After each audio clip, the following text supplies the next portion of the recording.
পবিত্র কোরআন সূরা আনআম আল্লাহ বলেন কাযালিকা নুরি ইব্রাহিমা মালাকুতাস সামাওয়াতি ওয়াল আরদি ওয়ালিয়াকুনা মিনাল মুকিদিন।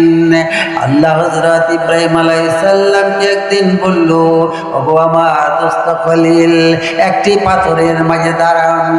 ইব্রাহিম আলাইহিস সালাম পাথরে দাঁড়ালেন। মাবুদ নিজ অনুগ্রহে নিজ মায়ায় ইব্রাহিম নবীর অন্তর চক্ষু খুলে দিলেন। খুলে দেওয়ার সাথে সাথে আকাশ থেকে সপ্তম জমিনের নিচ পর্যন্ত, অর্থাৎ আকাশের ঊর্ধ্ব থেকে সপ্তম জমিনের নিচ পর্যন্ত আল্লাহর যত গুপ্ত ভেদের দরজা রয়েছে সব দরজা ইব্রাহিম আলাইহিস সালামের জন্য আমার আল্লাহ খুলে দিল।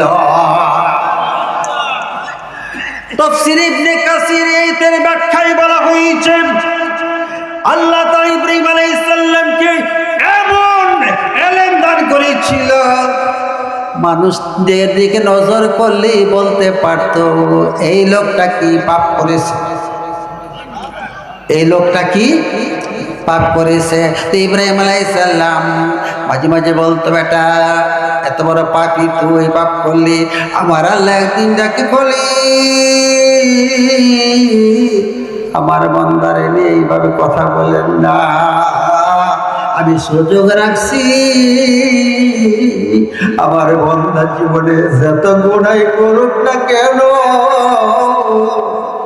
কোনদিন যদি সে ভুল বুঝতে পারিয়া আমার দিকে আসে আমি তার জীবনের গুনাহ মাফ করে দিব।